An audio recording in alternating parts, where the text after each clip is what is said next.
이 세상에서 자신의 생명보다 더 귀한 것이 있을까? 무엇과도 바꿀 수 없는 한 가지가 있다면 바로 자신의 생명이 아닐까요? 특히 죄인의 본성을 가진 사람들은 다른 사람을 위해서 생명을 내어주는 건 너무나도 어려운 일입니다. 돈을 빌려주는 것도 쉬운 일이 아닌데 하물며 자기 생명을 희생하는 것, 남을 위하여서 희생하는 건 더더욱 어렵습니다. 그런데 로마서 5장 6절에서 8절까지를 보면 이렇게 말씀하고 있습니다. 우리가 아직 연약할 때에 계약대로 그리스도께서 경건하지 않은 자를 위하여 죽으셨도다.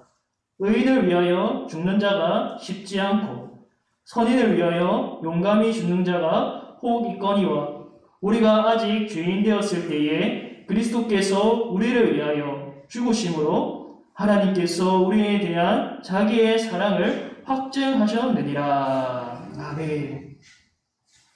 자신에게 있어서 의로운 사람, 선한 사람을 위해서 죽는 사람이 혹 있습니다. 이것도 쉽지 않은 일이며 굉장한 용기가 필요한 일입니다. 누군가를 위해서 자기 생명을 희생한다는 것 자체가 매우 어려운 일입니다. 그래서 다른 사람의 생명을 보호하기 위해서 죽은 사람들을 일반적으로 대단하게 생각합니다. 하지만 자신을 미워하는 사람을 위해 죽는다, 자신의 원수인 사람을 위해서 죽는다, 이것은 불가능합니다. 말이 되지 않습니다. 세상에서는 원수는 복수해야 할 대상이지 사랑해야 할 대상이 아닙니다. 그러나 예수님은 우리가 아직 죄인 되었을 때에 그때 우리를 위하여 죽으셨습니다. 우리가 예수님을 모르고 섬기지도 않았고 사랑하지 않았고 오히려 미워하는 본성을 가졌을 그때에 예수님께서는 자기의 생명을 드렸습니다. 우리가 이 진리를 깨달을 때에 참 사랑에 대하여서 비로소 눈을 뜨게 됩니다. 사람이 행할 수 없고 알 수도 없는 사랑을 예수님께서 보내셨습니다. 인류 역사가 시작된 가운데 그 어느 누구도 행할 수 없었고 보여줄 수 없었던 그 사랑을 예수님께서 행하고 보여주셨습니다. 성도는 늘 이러한 사랑에 감격하고 그 사랑 안에 있음을, 내가 지금도 그 사랑 안에 있음을 믿어야 합니다.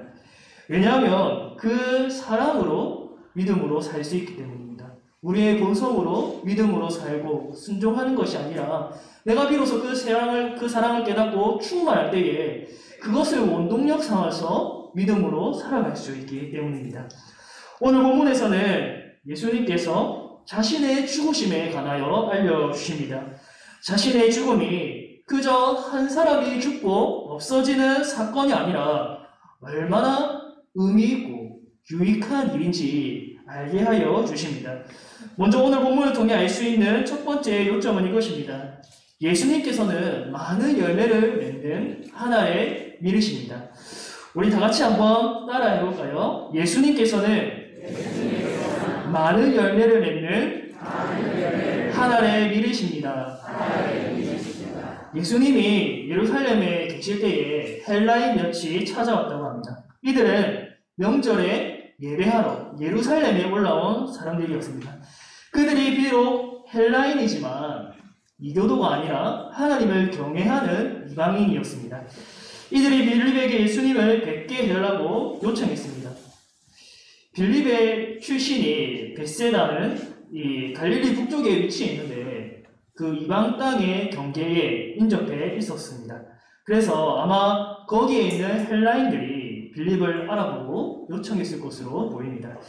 예수님은 헬라인의 요청을 전하는 이 빌립의 말을 듣고 의미심장한 말씀을 하십니다. 23절에 인자가 영광을 얻을 때가 왔도다. 영광을 얻을 때가 왔도다. 어떤 일을 통해서 영광을 얻는가?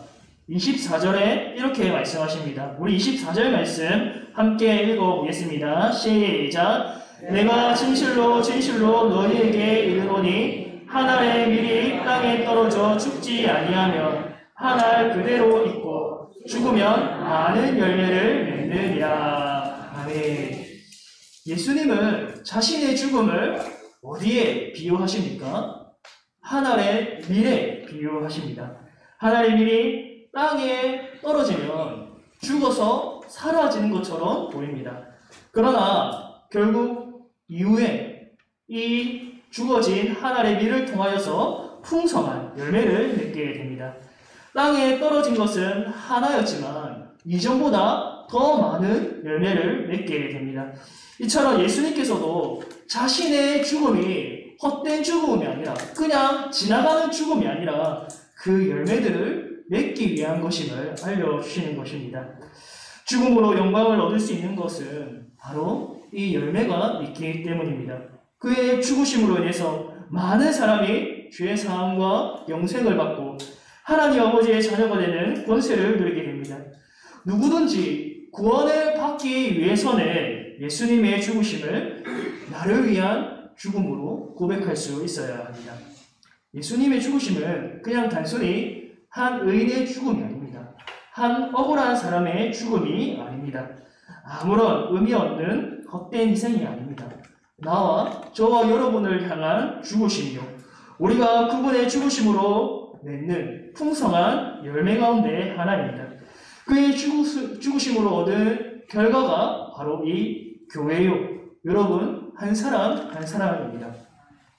예수님의 죽으심으로 새 생명을 얻은 성도 여러분, 이 시간 나를 향한 하나님의 사랑을 깨닫고 고백하시기를 바랍니다. 그 죽으심이 우리에게 영원한 효력이 있어서 영원한 생명을 누리게 합니다. 하나님에 대하여 죽었던 자가 하나님을 향하여 살게 되고, 잃어버렸던 하나님의 형상을 회복하게 되고 천국을 향한 소망을 가지게 됩니다.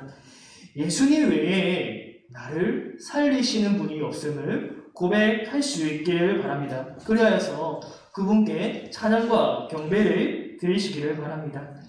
두 번째로, 우리는 예수님이 맺은 열매로서 그분을 따라 살아야 합니다. 우리 함께 한 번 더 따라해볼까요? 우리는 예수님이 맺은 열매로서. 제가 보니까 지금 졸음이 오는 것 같아요. 우리 다시 큰 목소리로. 우리는 예수님이 맺은 열매로서 그분을 따라 살아야 합니다. 감사합니다. 네. 24절이 많은 사람을 구원하기 위한 예수님의 죽음이 주제였다면 25절과 26절은 제자들의 죽음이 주제입니다. 예수님의 죽음은 우리로 하여금 새로운 삶을 살게 합니다. 이전에 세상의 헛된 영광과 욕심을 위하여서 사는 삶에서 벗어나서 예수님을 본받는 삶으로 나아가게 합니다. 25절과 26절의 말씀 우리 함께 읽어봅시다. 시작. 자기의 생명을 사랑하는 자는 잃어버릴 것이요, 이 세상에서 자기의 생명을 미워하는 자는 영생하도록 보전하리라. 사람이 나를 섬기려면 나를 따르라. 나 있는 곳에 나를 섬기는 자도 거기 있으리니 사람이 나를 섬기면 내 아버지께서 그를 귀히 여기시리라. 아멘. 자기의 생명을 사랑하지 말고 미워하라고 하십니다. 이 미워하다라는 단어는 불신자와 또 신자인 우리를 구분하는 중요한 요소입니다. 불신자는 무엇을 미워하느냐? 예수님을 미워합니다. 예수님을 사랑하지 않습니다. 그러나 자기 생명을 가장 중요하게 생각하고 사랑합니다. 이 세상에서 자신보다 더 사랑해야 될 것은 없습니다. 그러나 신자는 자신보다 누구를 더 사랑합니까? 예수님을 더 사랑합니다. 따라서 예수님은 사랑하고 자기의 생명을 미워합니다. 여러분, 여기서 말하는 생명은 그냥 우리가 알고 있는 목숨뿐만 아니라 우리 안에 있는 그런 죄악된 본성을 말합니다. 이전에 세상 영광을 쫓고 이기적인 욕심을 채우던 내 모습을 말합니다. 이러한 나를 미워하고 예수님을 사랑하는 자들은 그 말씀에 순종하게 됩니다. 이전에는 내 이기적인 욕심으로 인해서 절대 하지 않았을 선택을 누가 이런 말씀에 순종하는가 했던 나였는데 이제는 그 말씀에 온전히 순종하게 됩니다. 예수님이 죽으심으로 많은 사람을 구원에 이르게 하셨듯이 신자도 자신을 희생함으로써 많은 사람에게 그리스도의 복음을 전하며 그의 열매된 삶을 살게 됩니다. 예수님을 믿는다는 것은 단순히 우리가 천국에 가는 것을 의미하지 않지요. 우리의 삶이 그분을 따르는 것을 의미합니다. 신자는 이러한 제자도의 삶을 살아갑니다. 불신자로서는 이 세상에서 많은 것을 소유하고 그냥 잘 먹고 잘 사는 것이 최고의 가치인데, 신자는 영생이 가장 귀한 것이고 나와 함께하는 하나님이 가장 최고의 가치임을 고백하는 사람입니다. 예수님은 이렇게 자신을 섬기며 살아가는 자들에게 두 가지 약속을 주십니다. 26절에 보면 나 있는 곳에 나를 섬기는 자도 거기 있으리니, 미래에 예수님이 계신 곳에 함께 있게 됩니다. 주님이 예비하신 집에 거하게 됩니다. 예수님은 자신을 따르는 자들에게 천국을 약속하여 주십니다. 두 번째 약속은 나를 섬기면 내 아버지께서 귀히 여기시리라. 예수님을 사랑하는 자들은 불신자들에게 미움당합니다. 조롱당하고 핍박당하고 그러한 역사는 언제나 있어 왔습니다.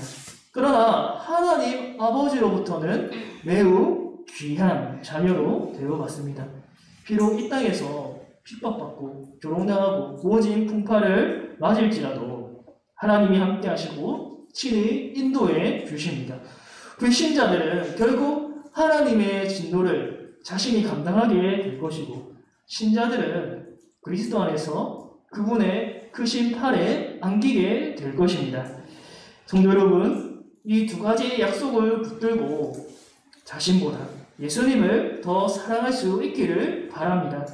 예수님께서 한 알의 밀이 되어 죽으심으로 인해서 많은 열매를 맺었듯이 우리도 그분을 위하여서 나의 죄악된 본성을 부인하고 예수님을 사랑하게 될 때에 풍성한 열매를 맺을 것입니다. 사도 바울은 에베소 교회를 떠나면서 이러한 고백을 했습니다. 사도행전 20장 23절에서 24절에 이렇게 말했습니다. 오직 성령이 각 성에서 내게 증언하여 결박과 환난이 나를 기다린다 하시나 내가 달려갈 길과 주 예수께 받은 사명 곧 하나님의 은혜의 복음을 증언하는 일을 마치려 하면은 나의 생명조차 조금도 귀한 것으로 여기지 아니하노라. 아멘. 사도 바울처럼 환난이 있다 해도 예수님을 따라 살 수 있기를 바랍니다. 나의 생명보다 예수님을 더 귀히 여기는 뜨거운 마음과 열심히 우리 안에 샘솟기를 바랍니다. 이러한 사람을 통해서 복음이 증거되고 은혜가 증거될 것입니다. 더불어 주께서 묶으신 이 공동체, 주의 교회의 공동체도 주님이 맺은 열매임을 기억해야 합니다. 우리 옆에 있는 형제는 그냥 사람이 아니라 예수님께서 죽으시고 맺으신 열매입니다. 아주 귀한 열매죠. 주님이 그 죽으심으로 대가로 얻은 열매입니다. 그러므로 형제를 존귀하게 여겨야 됩니다. 예수님이 맺은 열매를 우리가 함부로 스크래치 낼 수 없죠. 비록 아직 설익은 부분이 있고 연약함과 부족한 부분이 있을지라도 주께서 귀히 여기시는 열매임을 알고 사랑할 수 있어야 됩니다. 형제의 죄는 미워해야 하지만 형제는 미워하지 않고 사랑할 수 있어야 됩니다. 예수님을 사랑한다는 건 내 속에 일어나는 그 미움의 본성을 미워하는 것입니다. 그것이 예수님을 따르는 길임을 알고 공동체 가운데 예수님의 사랑이 풍성해지기를 바랍니다. 마지막 세 번째로 괴로우나 즐거우나 아버지를 영광스럽게 하는 삶으로 나아가야 됩니다. 우리 한 번 더 같이 따라 해볼까요? 괴로우나 즐거우나 아버지를 영광스럽게 하는 삶으로 나아가야 됩니다. 아주 긴 말씀이었는데 잘 따라해 주셔서 감사합니다. 27절부터 보면 예수님의 기도가 나옵니다. 요한복음에는 겟세마네에서의 기도가 나오지 않습니다. 대신에 이 본문의 내용이 들어가 있습니다. 27절과 28절의 말씀 우리 함께 읽어볼까요? 시작! 지금 내 마음이 괴로우니 무슨 말을 하리요. 아버지여 나를 구원하여 이때를 면하게 하여 주옵소서. 그러나 내가 이를 위하여 이때에 왔나이다. 아버지여 아버지 이름을 영광스럽게 하옵소서 하시니 이에 하늘에서 소리가 나서 이르되 내가 이미 영광스럽게 하였고 또다시 영광스럽게 하리라 하시니. 아멘. 예수님은 지금 자신의 마음이 어떻다고 하고 있습니까? 괴롭다. 내 마음이 심히 괴롭다라고 하십니다. 왜? 무엇 때문에 괴로워하십니까? 자기의 때가 가까웠기 때문에, 하나님의 진노를 감당할 날이 가까웠기 때문에 심히 괴로워합니다. 예수님의 이러한 모습은 앞서 그분이 말씀하신 가르침과 모순되어 보입니다. 앞에서는 하나님의 일이 죽어야 된다고 했습니다. 제자들에게도 자기의 생명을 미워하는 자는 영생하도록 도전한다고 말씀하셨습니다. 그런데 정작 예수님께서는 자신의 때가 가까이 옴을 보고 심히 괴로워하십니다. 우리는 이를 어떻게 바라보아야 할까요? 만약 예수님이 기계적으로 이 모든 일들을 아무렇지 않게 행했다면 우리에게 큰 위로가 없었을 것입니다. 별다른 동요가 없었다면 우리와 전혀 상관없는 이야기로 들렸을 것입니다. 예수님께서 마음이 괴로워하는 건 그가 참 하나님이시면서 동시에 참 사람이라는 것을 보여주는 것입니다. 자신이 짊어지게 된 그 십자가의 때가 예수님에게도 두려운 사건입니다.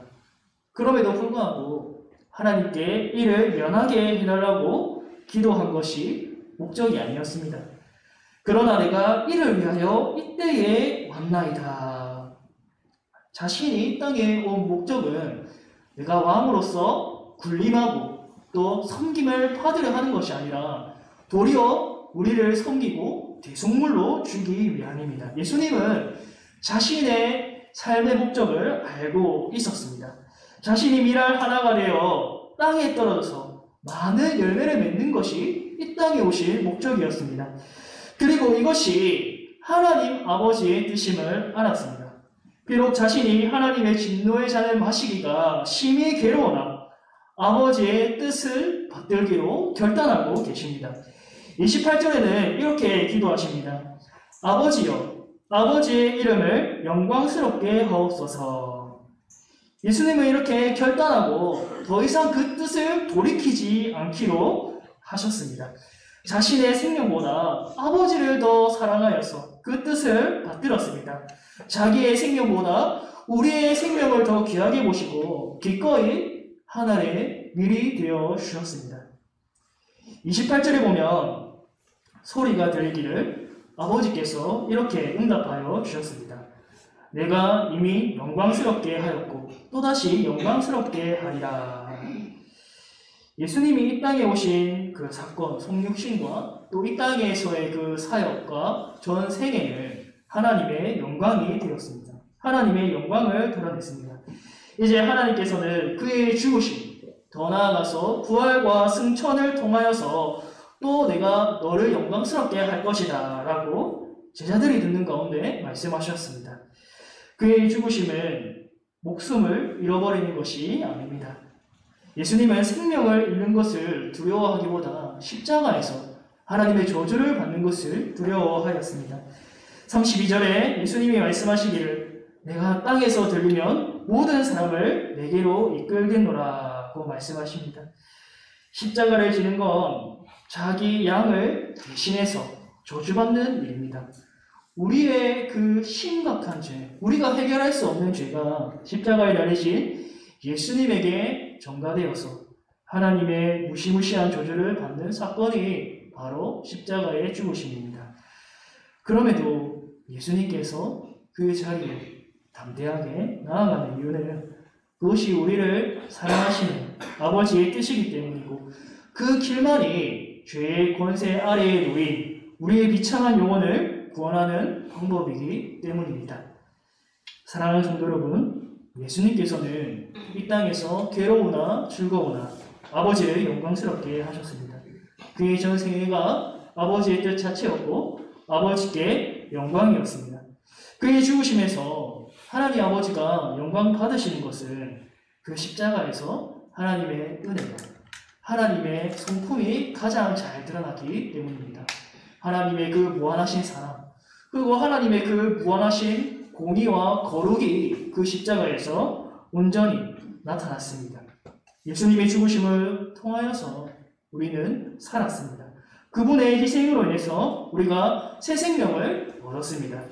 우리를 향한 그분의 사랑을 깨닫고 감사와 찬양을 올려드리시기를 바랍니다. 또한 우리도 그 열매로서 예수님처럼 하나님의 일이 되어 나의 삶을 하나님께 드리고 주님께서 내주신 공동체와 형제를 귀히 여기고 나를 부인하고 나를 메워줄 수 있기를 바랍니다.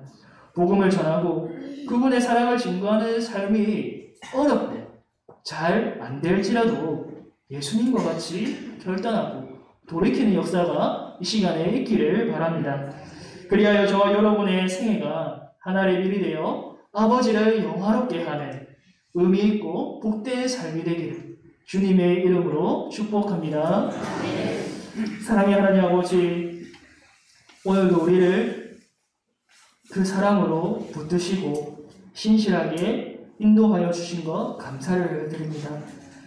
내 삶이 유지되고 또 내가 하나님과 동행하고 천국에 갈 수 있는 이 모든 것들이 하나님의 은혜임을 고백합니다. 예수님께서 나를 위하여 십자가에서 죽으시지 않았다면 우리가 어찌 하나님의 은혜와 사랑을 노래할 수 있겠습니까? 아버지 감사하고 너무나도 찬양하고 주님 이 진리를 기뻐하고 즐거워합니다. 주님 일주일 동안 살아갈 동안에도 우리가 고아와 같이 살아가는 것이 아니라 늘 주님 사랑에 거하며 그 주님 사랑을 맛보며 살게 하여 주옵소서. 예수님께서 우리를 위하여 하나님의 밀이 되어 죽으셨듯이 우리도 예수님을 사랑하여서 하나님의 밀이 되어 나의 삶을 하나님께 온전히 내어드릴 수 있기를 원합니다. 비록 연약하고 부족하지만 성령께서 나의 영혼을 주장하셔서 복되고 의미 있는 삶으로 인도하여 주옵소서. 이 모든 것 예수님의 이름으로 기도드립니다. 아멘.